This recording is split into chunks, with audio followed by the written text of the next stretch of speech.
कैसे हो? मेरा नाम है संदीप और मैं एक ऑप्शन ट्रेडर हूँ।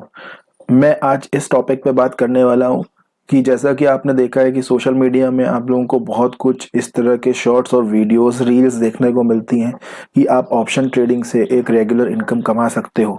तो क्या ये बात सही है कि नहीं, इस चीज़ को मैं एक बहुत ही छोटे वीडियो में आपको समझाने वाला हूँ। तो हम लोग इस वीडियो की शुरुआत करते हैं। देखिए, ये बात सही है कि आप ऑप्शन ट्रेडिंग से पैसा कमा सकते हो। और जब हम ऑप्शन ट्रेडिंग में शुरुआत में कदम रखते हैं तो हमारा जो पहले दिन का प्रॉफिट होता है, हम सभी की ये आदत होती है कि हम उसे इंटू 30 कर देते हैं कि महीने में हम इतना कमा सकते हैं। ये मैं नए लोगों की बात कर रहा हूँ। तो सबसे पहले गलती तो ये होती है कि इंटू 30 नहीं होता है, इंटू 20 करना चाहिए। ठीक है। अब बात आती है कि लगभग अगर आप 1,000 रुपए डेली कमाते हो तो क्या इंटू 20 करके आप 20,000 रुपए कमा लोगे? जी नहीं, ये बात बिल्कुल गलत है। ऐसा नहीं होता है।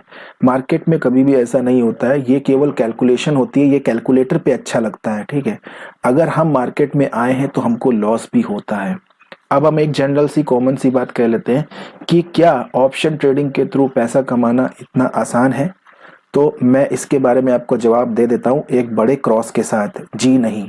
ऑप्शन ट्रेडिंग में अगर आप पैसा कमाना चाहते हो और आपने किसी की वीडियो देखी है तो डेफिनेटली आप पैसा नहीं कमा पाओगे। इस बड़े से क्रॉस को आप याद रखना। ठीक है। ऑप्शन ट्रेडिंग एक हाईली प्रोफेशनल काम है। जैसे कि आप और अदर प्रोफेशन के बारे में जानते हो, डॉक्टर बनते हैं तो 4 साल 5 साल देन 2 साल एमडी। ठीक है। इंजीनियर बनते हैं तो 4 साल का बीटेक या इंटीग्रेटेड बीटेक 5 साल का भी होता है। ठीक है। और उसके बाद आपका जो है 2 साल का आपका जो है मास्टर्स होता है बीटेक में। मतलब हर प्रोफेशन में आपको 4 से 6 साल देने पड़ते हैं। डेंटिस्ट हो, आई सर्जन हो, कुछ भी हो। ठीक है। वकील हो या फिर कुछ भी हो, आप बिजनेसमैन ही क्यों ना बनना चाहते हो। बिजनेसमैन तो खैर पढ़ाई करके नहीं बना जाता, वो बिजनेस करके बना जाता है। एमबीए करना चाहते हो तो भी आपको कुछ ना कुछ प्रोफेशनल काम करने के लिए प्रोफेशनल डिग्री लेनी पड़ती है और काम करना पड़ता है। बट क्या है ना, शेयर मार्केट में लोग समझते हैं कि सब कुछ डायरेक्टली हो जाता है। दोस्त, ऐसा नहीं होता है। शेयर मार्केट में ये दूर से अच्छा लगता है कि ये बंदा इतना कमा रहा है, उतना कमा रहा है। लेकिन जब आप उसकी जो लाइफ है, जब उसके जो पिछला जो वर्क, वो जो पिछला टाइम जो बिता चुका है उसके बारे में देखोगे, उतने उसने कितनी सेक्रीफाइसेस की है, तो आपको पता चलेगा कि ये आसान नहीं होता है। एक जनरल बात बता रहा हूँ कि ऑप्शन ट्रेडिंग में पैसा कमाना इतना आसान नहीं होता। लेकिन फिर भी पैसा लोग कमाते हैं, सब नहीं कमाते।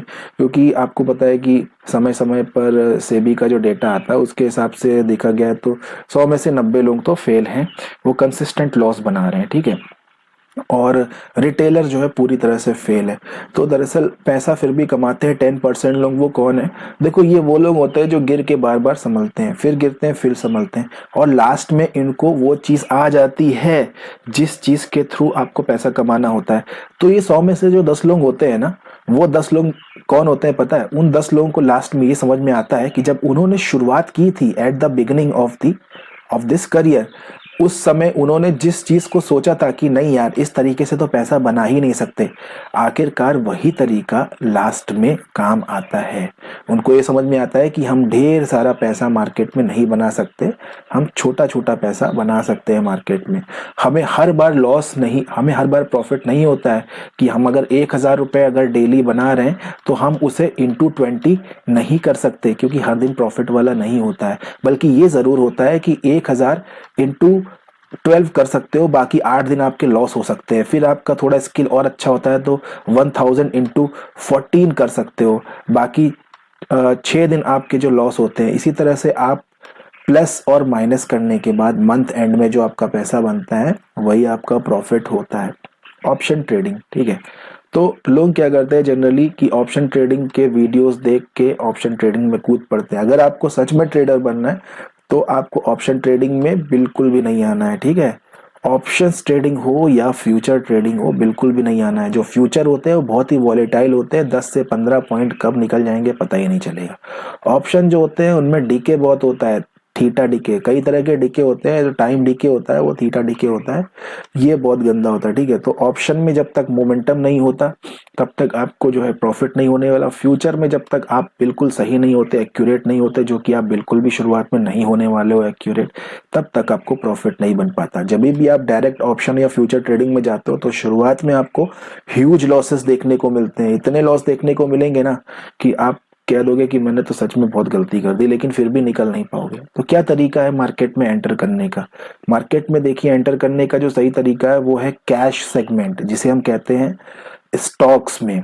स्टॉक्स मतलब जैसे ये हो गया आपका स्टॉक्स, ठीक है, आईसीआईसीआई बैंक हो गया। अब इसमें मार्केट डेप्थ अगर देखते हो तो अभी तो जीरो दिखा रहा है, मान लो यहाँ पे इसका 1204 रुपये चल रहा है, तो खुलने के बाद या तो कम होगा 1200 हो जाएगा, या 1195 हो जाएगा, या फिर 1210 1215 हो जाएगा, बढ़ जाएगा। तो इसमें आप स्टॉक्स में शुरुआत में करिए, मार्केट को समझिए, क्योंकि स्टॉक्स में आप बहुत ही ज़्यादा सेफ रहते हो। और बिल्कुल ही अगर आपकी बिगनिंग है तो केवल आप क्वांटिटी लो, एक शेयर में, क्योंकि आपको मोमेंटम देखना होता है कि चार्ट चल कैसा रहा है। आप देख सकते हो यहाँ पे मैंने चार्ट लगाया है, 28 तारीख को खुलते ही ये शेयर जो है पहले नीचे गया, 1215 पे खुला, फिर 1213 पे गया, फिर 1215 पे वापस आके फिर 1221 गया, 1221 से वापस आके 1213, देन फिर ऊपर जाके 1225। ये प्राइस बढ़ क्यों रहा है? इस प्राइस मोमेंटम को समझिए, बिहेवियर को समझिए, ये प्राइस किस तरह से निफ्टी से रिलेट कर रहा है। उस दिन क्या निफ्टी बढ़ने के साथ प्राइस भी बढ़ रहा है, निफ्टी घटने के साथ प्राइस भी घट रहा है, या निफ्टी के अगेंस्ट जाके ये प्राइस बढ़ रहा है, कोई इवेंट है इसमें या क्या है? जब आप कैश सेगमेंट में ये सारी चीजें सीखोगे तब आपको थोड़ा सा कॉन्फिडेंस आएगा।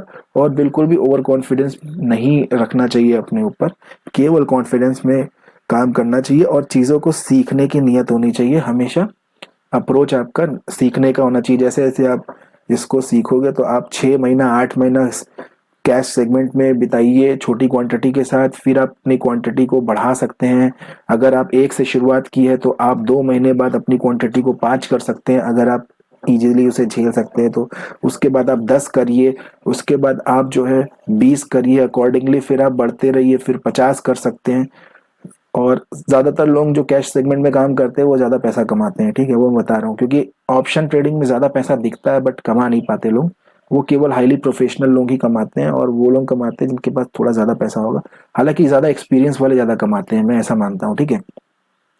तो कैश सेगमेंट में जब आप 1 साल पूरा बिता लेंगे, अपना 1 साल 1 ईयर पूरा एंड कर लेंगे ना, तब उसके बाद आप जो है ऑप्शन ट्रेडिंग में आ सकते हैं। हालांकि फ्यूचर में भी आ सकते हैं, फ्यूचर में डीके नहीं होता, अच्छी बात यह है, बट फ्यूचर में आपको जो है थोड़ा सा ज़्यादा जो है पैसा चाहिए, क्योंकि अभी यहाँ पे जो है काफ़ी वॉलेटाइल भी है, ठीक है। तो फ्यूचर में आइए, फ्यूचर में काम करिए, देन आप ऑप्शन में आइए, तो ऑप्शन में डेफिनेटली आप पैसा कमाएंगे। और कभी भी ऐसा मत समझना कि 1,000 रुपये एक दिन में होता है तो हम 20,000 में 20,000 वाले बन गए, नहीं। आप ये समझ सकते हो कि अगर आप एक दिन में 1,000 कमा रहे हो, ठीक है, तो वैसे तो ये इनकम कोई फिक्स नहीं होती है, बट ये आप समझ सकते हो कि मैं 4,000 रुपये अगर एक दिन में 1,000 कमा रहा हूँ तो पूरे मंथ में मैं 4,000 कमा सकता हूँ, अगर मुझे ज्यादा रिस्क नहीं लेना है तो। तब सही है। यानी कि अगर आपको जो है 50,000 कमाना है मंथली, तो आपको जो है एक दिन में 10,000 वाला इंसान बनना पड़ेगा, ठीक है। ये मैं उन लोगों के लिए बता रहा हूँ जो लोग जस्ट बिगनिंग किए हैं, ठीक है। आप जैसे जैसे एक्सपीरियंस आपका बढ़ेगा तो आपका ये चीज भी सही होती रहेगी। आप एक दिन में अगर 10,000 कमाते हो तो फिर महीने में आप 80,000 कमाना शुरू कर दोगे, देन 1 लाख भी कमाना शुरू कर दोगे। लेकिन इसके लिए बहुत ही ज्यादा एक्सपीरियंस चाहिए, ठीक है। तो कभी भी अगर आप कोई भी वीडियो देख लिया है और ऑप्शन ट्रेडिंग के पीछे आप भागने के लिए सोच रहे हो तो बिल्कुल भी मत जाना, ये एक सिस्टमेटिक है। बाकी आप मुझे बताना कि नेक्स्ट वीडियो में क्या आप जानना चाहते हो, कि अगर ट्रेडिंग शुरू करें तो एग्जैक्टली जो प्रोटोटाइप इसका इसका पूरा प्लान किस तरह का होना चाहिए, ठीक है, ये बताना, तो मैं आपको उसके हिसाब से गाइड करूंगा कि आखिर आप कैसे कर सकते हो। लेकिन एफएनओ यानी कि फ्यूचर एंड ऑप्शन में तो बिल्कुल डायरेक्ट एंट्री लेनी ही नहीं है। ये तो कोई अगर आपसे बड़े से बड़ा ट्रेडर या फिर बड़े से बड़ा एनालिस्ट भी कह देना, पहली बात तो कहेगा ही नहीं, लेकिन अगर कह रहा है तो समझ लीजिए वो आपको ट्रैप करने के लिए, आपको फंसाने के लिए कह रहा है। तो कभी भी ऐसे में मत आना, ठीक है। बाकी अगर ट्रेडिंग करियर आप बनाना चाहते हो तो इसके लिए मैं आपको नेक्स्ट वीडियो में बताऊंगा, लेकिन उसके लिए आपको डिमांड करना पड़ेगा कि नेक्स्ट वीडियो आप चाहते हो, ठीक है।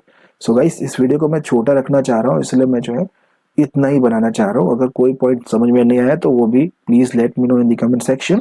और मैं आपसे मिलता हूँ, तब तक अपना ख्याल रखिएगा और बढ़िया रहिए, मस्त रहिए। मिलते हैं नेक्स्ट वीडियो में, तब तक के लिए जय हिंद।